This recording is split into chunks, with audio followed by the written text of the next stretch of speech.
Hello students, मैं doctor Usha Chandel, assistant professor botany, government doctor W Patankar, girls college Durg. आज का मेरा टॉपिक है anatomy of root and stem with special reference to staining technique. ये portion BSc part 2 के paper 1 के unit 4 के अंतर्गत इंक्लूड किया गया है। इसमें आप देखते हैं कि साइंस के जितने भी सब्जेक्ट होते हैं उसमें मेन आप दो चीज़ें पढ़ते हैं। एक थ्योरेटिकल एस्पेक्ट पढ़ते हैं किसी भी विषय में, और एक प्रैक्टिकल एस्पेक्ट पढ़ते हैं। और एग्ज़ाम भी आप उसी तरीके से थ्योरी और प्रैक्टिकल का अलग अलग देते हैं। इसके पीछे यह कारण होता है कि थ्योरी में जो चीज़ें पढ़ते हैं वही चीज़ें प्रैक्टिकल में आप जाकर उसको कंफर्म करते हैं। मैंने ये जो टॉपिक लिया है उसमें भी आप देखेंगे कि जो पहला भाग है anatomy of root and stem, मतलब इसमें रूट और स्टेम की एनाटॉमी के बारे में पढ़ेंगे। ये थ्योरेटिकल एस्पेक्ट है और with special reference to staining technique. उसके बाद आप पढ़ेंगे कि इन्हीं चीज़ों को जो आपने थ्योरी में पढ़ा है उसको किस तरीके से आप प्रैक्टिकल की क्लास में किस तरीके से उसको देखते हैं। जो चीज़ें आप थ्योरी में पढ़े वही चीज़ें हैं कि नहीं उसमें, ये सारी चीज़ें आप प्रैक्टिकल में कंफर्म करते हैं। क्योंकि आप सभी साइंस के स्टूडेंट हैं और साइंस आपको मालूम है कि प्रमाण की आवश्यकता होती है। साइंस मतलब बिना प्रमाण के आप उसको साइंस नहीं कह सकते। तो इसीलिए आपके हर एक सब्जेक्ट, साइंस के हर एक सब्जेक्ट के साथ आप थ्योरी के साथ प्रैक्टिकल भी करते हैं। तो अब सबसे पहले हम जो फर्स्ट पॉइंट है उस पर आते हैं। जो मेरा टॉपिक है उसमें आपका फर्स्ट जो वर्ड है वो है एनाटॉमी। एनाटॉमी का क्या मतलब होता है? एनाटॉमी का मतलब होता है इंटरनल स्ट्रक्चर। आप किसी भी, चाहे ह्यूमन बीइंग लीजिए या एनिमल्स लीजिए या प्लांट्स लीजिए, उसका अगर इंटरनल स्ट्रक्चर की स्टडी करते हैं तो उसको हम एनाटॉमी कहते हैं। जैसे आप प्लांट का अगर लेंगे तो प्लांट की एनाटॉमी या जिसको फाइटोटॉमी कहा जाता है, उसमें क्या करते हैं कि उसके इंटरनल स्ट्रक्चर की स्टडी करते हैं। यहाँ पे जो वेस्कुलर प्लांट्स होते हैं उसका इंटरनल स्ट्रक्चर का क्या मतलब होता है, उसमें आपको पता है, आपने टिश्यू सिस्टम पढ़ा हुआ है तो बहुत सारे टिश्यूज़ पाए जाते हैं। उनमें दो मेन टिश्यू होते हैं, एक जाइलम और फ्लोएम। और ये दोनों मेन टिश्यू का अपना अलग अलग फंक्शन होता है। जैसे जाइलम का काम पानी का कंडक्शन है और फ्लोएम का काम जो रहता है वो फूड के कंडक्शन से रिलेटेड रहता है। तो ये दो इसके जो मेन टिश्यूज़ होते हैं, उसके साथ साथ कुछ और दूसरे टिश्यूज़ भी पाए जाते हैं। जब तक हम इनके इंटरनल स्ट्रक्चर की स्टडी नहीं करेंगे तब तक हम प्लांट मेटाबॉलिज्म को अच्छी तरह से समझ नहीं पाएंगे। तो इसीलिए यहाँ पे ये टॉपिक मैंने चुना है और इसमें दो स्ट्रक्चर्स मैंने लिया है, एक स्टेम और एक रूट। ये दोनों जो स्ट्रक्चर्स हैं, स्टेम और रूट और उसके साथ साथ लीफ भी, ये सब पौधे के वेजिटेटिव स्ट्रक्चर के अंतर्गत इनको रखा जाता है। मोनोकॉट स्टेम सबसे पहले हम लेते हैं। मोनोकॉट स्टेम की क्या थ्योरी में जो आप पढ़ते हैं मोनोकॉट स्टेम का स्ट्रक्चर, तो उसमें क्या क्या खास बातें होती हैं। यहाँ पे एक मोनोकॉट स्टेम का डायग्राम बना हुआ है मेज स्टेम का। इसकी जो खास बातें हैं उनको अपन फोकस करते हैं। सबसे पहले इसमें सिंगल लेयर एपिडर्मिस क्यूटिकुलराइज्ड और उसमें बहुत सारे मल्टीसेलुलर ट्राइकोम्स पाए जा सकते हैं। उसके बाद जो एपिडर्मिस के नीचे वाला जो भाग रहता है उसको हम ग्राउंड टिश्यू कहते हैं। ये डिफ्रेंशिएटेड नहीं होता कॉर्टेक्स और पिथ में। उसके बाद हाइपोडर्मिस इज जनरली स्क्लेरेनकाइमेटस। एपिडर्मिस के ठीक नीचे हाइपोडर्मिस अगर पाई जा रही है, कोई जरूरी नहीं कि पाई जाएगी, अगर पाई जाती है तो वो स्क्लेरेनकाइमेटस होती है। फिर इसके बाद नेक्स्ट कैरेक्टर है इसका नो डिस्टिंक्ट एंडोडर्मिस और पेरिसाइकिल। यहाँ पे आप देख रहे हैं कि इसके वेस्कुलर बंडल जो हैं वो पूरे ग्राउंड टिश्यू में फैले हुए हैं इस डायग्राम में भी, और ये किसी प्रकार से रिंग वगैरह में व्यवस्थित नहीं रहते। Scattered vascular bundle surrounded by sclerenchymatous bundle sheath. ये एक वेस्कुलर बंडल है और इसके चारों तरफ स्क्लेरेनकाइमेटस शीट पाई जाती है जिसको हम बंडल शीट कहते हैं। Vascular bundles are conjoint collateral and closed xylem endarch. इसका मतलब क्या है कि जाइलम और फ्लोएम जब एक साथ एक ग्रुप में पाए जाते हैं तो वो कंजॉइंट साइड बाय साइड पाए जाते हैं। कोलेटरल एंड क्लोज्ड मतलब इसमें कैम्बियम जो है वो एब्सेंट रहता है। और जाइलम की पोजीशन, प्रोटोजाइलम की पोजीशन एंडार्क रहती है। ये मेटाजाइलम है और ये नीचे वाला protoxylem. Pith and pith rays जैसी जो संरचनाएं हैं वो मोनोकॉट में एब्सेंट रहती हैं। मोनोकॉट के सिंपल एग्जाम्पल्स हैं मेज, राइस, कैना और भी बहुत सारे प्लांट्स हैं। अब हम आते हैं डाइकॉट स्टेम। डाइकॉट में आप बहुत सारे एग्जांपल्स देख सकते हैं, सनफ्लावर है, लूफा है, निक्टेंथस या हरश्रृंगार है। इसके क्या क्या इंपॉर्टेंट कैरेक्टर्स होते हैं, इसमें आप देखिए presence of well defined epidermis यहाँ दिखाई दे रही है, with cuticle stem hairs multi cellular, ये इसके मल्टी सेलुलर हेयर्स हैं।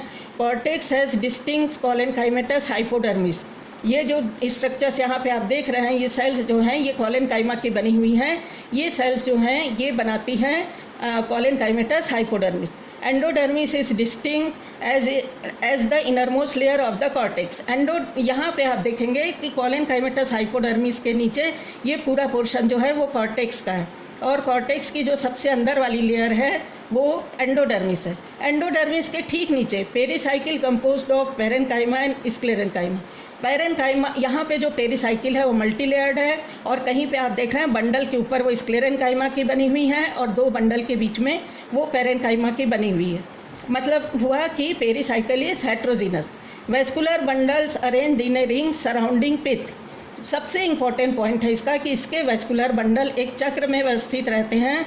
कई पौधों में वो दो चक्र में भी हो सकते हैं, जैसे कुकुरबिटा वगैरह में। और वेस्कुलर बंडल की सबसे बड़ी विशेषता है conjoint, collateral and dark and open. आपने मोनोकॉट स्टेम में देखा था क्लोज्ड वेस्कुलर बंडल होते हैं, यहाँ पे डाइकॉट स्टेम में ओपन वेस्कुलर बंडल है। मतलब इसमें जाइलम, ये फ्लोएम है, ये जाइलम है और इसके बीच में कैम्बियम पाया जाता है, जिसके कारण इसमें सेकेंडरी ग्रोथ होती है। मगर मोनोकॉट में क्योंकि कैम्बियम नहीं है तो सेकेंडरी ग्रोथ नहीं होती। Parenchymatous pith and pith rays are distinct. यहाँ पे आप बीच में एक लार्ज पिथ देखेंगे जो कि आपको उसमें नहीं दिखाई दिया था मोनोकॉट स्टेम में, और उनके वेस्कुलर बंडल के बीच बीच में जो पेरेन्काइमेटस इलोंगेटेड सेल रहती हैं वो पिथ रेज रहती हैं। अब हम आते हैं रूट पर। मोनोकॉट रूट सबसे पहले स्टडी करते हैं, जिसका एग्जाम्पल है वीट, ग्रास और एस्पेरेगस। यहाँ पे देखेंगे कि इसके जो सबसे रूट की सबसे बाहर वाली लेयर जो रहती है उसको एपिब्लेमा कहा जाता है। ये सिंगल लेयर्ड होती है, और सबसे बड़ी चीज़ इसमें यूनिसेलुलर रूट हेयर्स पाए जाते हैं। जैसे तने में आपने देखा था डाइकॉट तने में स्पेशली कि मल्टी सेलुलर हेयर्स थे, तो यहाँ पे ये यूनिसेलुलर रूट हेयर्स पाए जाते हैं, और इनका काम एब्जॉर्प्शन ऑफ वाटर से रिलेटेड होता है, क्योंकि जो रूट है वो सॉइल में पाया जाता है और उसका काम एब्जॉर्प्शन है वाटर का। कॉर्टेक्स में भी हेट्रोजिनस, यहाँ पे आप देख रहे हैं कि एपिडर्मिस के नीचे जो कॉर्टेक्स पूरा पेरेन्काइमा का बना हुआ है वो कॉर्टेक्स है, और यहाँ पे आप देख रहे हैं कि कॉर्टेक्स में भी हेट्रोजिनस, मतलब ये यहाँ पे एक दो लेयर आपको हाइपोडर्मिस की मिल सकती है कॉलेनकाइमेटस, और उसके बाद बाकी पूरा जो रहता है वो पेरेन्काइमा का बना रहता है। और सबसे बड़ी चीज़ है endodermis with Casparian stripe, pericycle single layer. ये यहाँ पे जो वेस्कुलर जो रीजन है उसके सबसे बाहर की तरफ एंडोडर्मिस, और एंडोडर्मिस के नीचे पेरिसाइकिल। एंडोडर्मिस की खास बात होती है कि इसमें एक विशेष प्रकार की संरचना या बैंड्स पाए जाते हैं जिसको कैस्पेरियन स्ट्राइप कहते हैं, और इनका काम जो रहता है वो वाटर प्रेशर को मेंटेन करना है, क्योंकि इसका काम क्या है एब्जॉर्प्शन ऑफ वाटर, और उसके बाद उसको तने में और बाकी भागों में भेजना, तो वहाँ पर इनका रोल होता है। वेस्कुलर बंडल्स आर रेडियल, ये भी एक बहुत इंपॉर्टेंट पॉइंट है। यहाँ पे आप देखेंगे कि जाइलम के अलग बंडल है और उसके बीच बीच में ये जो फ्लोएम थोड़ा सा ब्लूइश दिख रहा है, यहाँ पे फ्लोएम के बंडल्स अलग हैं। तो ये जो जाइलम और फ्लोएम के बंडल है वो अलग अलग रेडियस पे होते हैं, तो इस प्रकार के वेस्कुलर बंडल को रेडियल वेस्कुलर बंडल कहते हैं। इसी से हम इसको पहचानते हैं कि ये रूट है या स्टेम है, क्योंकि उसके वेस्कुलर बंडल जो है कंजॉइंट, कोलेटरल, ओपन या क्लोज्ड दोनों में से कुछ भी हो सकते हैं।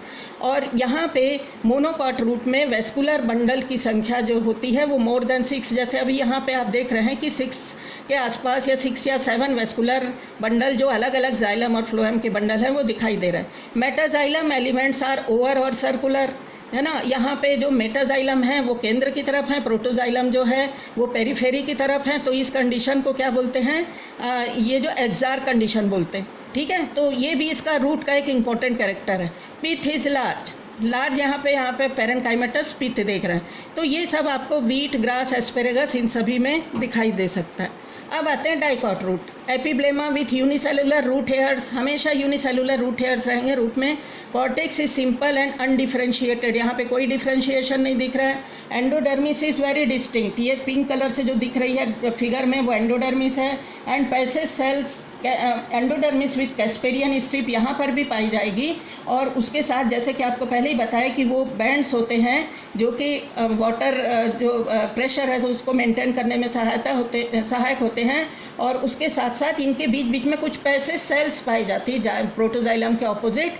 ये सब जो अरेंजमेंट रहता है वो absorption and conduction of water से रिलेटेड रहता है। वेस्कुलर बंडल इसमें भी रेडियल हैं, ये फ्लोएम है, ये जाइलम है, ये मेटाजाइलम है और परिधि की तरफ प्रोटोजाइलम है। तो जाइलम की पोजीशन यहाँ पर भी एक्सार्क है। Metaxylem are angularly arranged. यहाँ पे देखिए मतलब यहाँ पे जो बहुकोणीय जिसको बोलते हैं एंगुलरली, मतलब यहाँ पे उस टाइप के जाइलम है, जबकि उसमें आपको जो मोनोकॉट रूट पढ़ा था उसमें जनरली ये सर्कुलर होते। पिथ इज वेरी स्मॉल और एब्सेंट। सारे मेटाजाइलम यहाँ पे आप बीच में देखेंगे पिथ का जो रीजन है वो यहाँ पे नहीं दिखाई दे रहा है। तो डाइकॉट रूट जो है उसका एग्जाम्पल है हिबिस्कस, कैस्टर, ग्राम और बहुत सारे और भी अन्य पौधे। उसके बाद ये पूरा अपना थ्योरेटिकल पोर्शन हो गया जिसमें आपने पढ़ा कि स्टेम और रूट की, चाहे वो मोनोकॉट हो या डाइकॉट रूट हो, उसकी क्या एनाटॉमी होती है, उसके अंदर कौन कौन से टिश्यू रहते हैं और उनका अरेंजमेंट कैसे रहता है। अब हम जब प्रैक्टिकल की क्लास में जाते हैं तो हम इन्हीं चीज़ों को वहाँ पे स्लाइड प्रिपरेशन के द्वारा देखते हैं। Method of plant anatomical studies. तो यहाँ पे आप देखेंगे कि कौन कौन सी चीज़ों की, इन्हीं चीज़ों को जब हम लैब में देखेंगे तो सबसे पहले तो वहाँ पे आपको कंपाउंड माइक्रोस्कोप की ज़रूरत पड़ेगी और उसके बाद आपको और भी कुछ चीज़ों की ज़रूरत पड़ेगी, जैसे आपको ब्लेड या नीडल और ब्रश, ये सारी चीज़ों की ज़रूरत पड़ेगी और उसके साथ साथ स्टेन्स की भी ज़रूरत पड़ेगी। तो यहाँ पे जो सिलेंड्रिकल बॉडी होते हैं जैसे हमारे रूट और स्टेम, जैसे लाइक द एक्सिस सेक्शन, इसी के अंतर्गत आएंगे। तो उनका सेक्शन हम ब्लेड की सहायता से उनको राइट एंगल में ब्लेड को रखकर उनको, यानी आप कह सकते हैं उनको ट्रांसवर्स या क्रॉस सेक्शन काटते हैं। और कभी कभी ज़रूरत पड़ने से हम ये सेक्शंस भी ले सकते हैं, लॉन्ग या पैरेलल सेक्शन भी ले सकते हैं, जिनको एलएस या लॉन्गिट्यूडनल सेक्शन कहते हैं। तो अभी ये दोनों जो स्ट्रक्चर्स हम पढ़ रहे हैं इसमें जनरली हम ट्रांसवर्स सेक्शन ही काटते हैं। और बाकी डिटेल एनाटॉमिकल स्टडी के लिए इसमें हम ट्रांसफर सेक्शन काटते हैं और उसके बाद फिर उसमें स्टेनिंग प्रोसेस की सहायता से स्टेन करके और फिर लास्ट में माउंट करके उसके स्ट्रक्चर्स को देखते हैं। तो अब लेते हैं सेक्शन लेने का तरीका यहाँ पे बताया गया है। सीधा पकड़ना है उसको और मतलब इंडेक्स फिंगर और थंब के बीच में, और उसके बाद जो रेज़र है उसको राइट एंगल में रख के बहुत आराम से काटना है, लॉन्गिट्यूडनल एक्सिस के परपेंडिकुलर रख के। और जितने भी सेक्शन कटेंगे ये सारे हमको बहुत सारे सेक्शन काटना है और उनमें से 3 सेक्शंस को छांटना है और उनको वॉच ग्लास में लेना है। पहले से हमको वॉच ग्लास में पानी लेके रखना पड़ेगा। और उसके बाद ये जो सेक्शंस होते हैं इनको ब्लेड के एज, उनको निकालने का भी तरीका है। ब्लेड के जो एज रहते हैं इनसे ब्रश की सहायता से उनको, जो हमने वॉच ग्लास में पानी लिया हुआ है उसमें उसको धीरे से डालना है और यहाँ पे हमको कभी भी उसको डैमेज नहीं करना है, किसी प्रकार से नुकसान नहीं पहुँचाना है। उसके बाद फिर हम नेक्स्ट प्रोसेस करते हैं स्टेनिंग की। There are 2 types of staining, single staining and double staining. The plant material in which there is no differentiation of tissue, जैसे आप एल्गी, फंजाई, ये सब भी तो क्योंकि पौधे के अंतर्गत ही आते हैं, तो यहाँ पे कोई जाइलम फ्लोएम में डिफ्रेंसिएशन नहीं होता। तो यहाँ पे हम उनकी सिंगल स्टेनिंग करते हैं। सिंगल स्टेनिंग का मतलब होता है कि एक ही स्टेन का आप यूज़ करते हैं। और जनरली अपन जो लैब में यूज़ करते हैं वो है एक बेसिक स्टेन होता है जिसको सेफ्रेनिन कहा जाता है, जो पिंक कलर का होता है।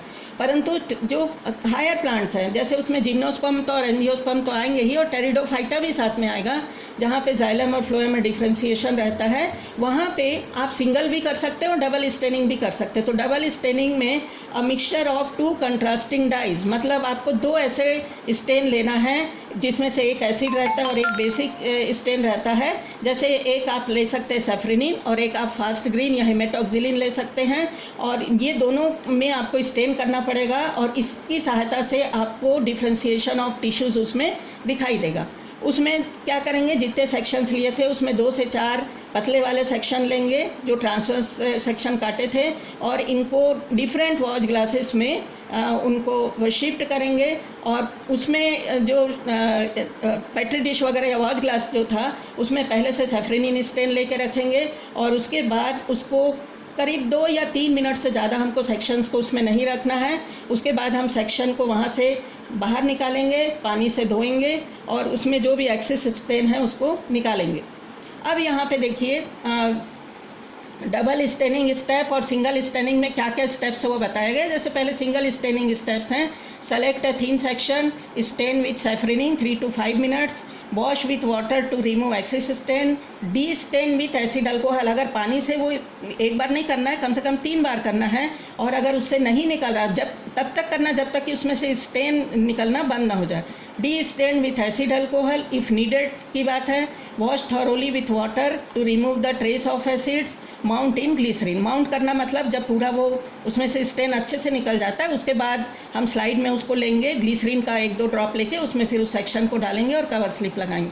अगर आप डबल स्टेनिंग कर रहे हैं वही प्रोसेस है, मगर यहाँ पे जब आपने एक बार स्टेन कर लिया है और यहाँ पे वाटर को हटा लिया है, उसके बाद डबल हम फिर उसको डालते हैं दूसरे स्टेन में। जैसे यहाँ फास्ट ग्रीन या हेमेटॉक्सिलिन जो भी लेंगे उसमें डालेंगे, फिर उसको फ्यू सेकंड्स या 1 मिनट तक रखेंगे और उसके बाद उसको क्या करेंगे, वॉश करेंगे, ग्लिसरीन में डालेंगे। फिर उसके बाद जो ग्लिसरीन में डालने वाली जो प्रोसेस है माउंटिंग के अंतर्गत आती है। इसमें सबसे पहले हमारी जो स्लाइड है उसको क्लीन करना है, और उसके बाद जो स्टेन सेक्शन है उसको पहले से 1 ड्रॉप ग्लिसरीन लेके स्टेन सेक्शन को उसमें डालना है मिडिल ऑफ द स्लाइड में। माउंटिंग वाटर या जनरली ग्लिसरीन में ही डालते हैं, आप दूसरी चीज़ें भी यूज़ कर सकते हैं, कनाडा बाल्सम वगैरह।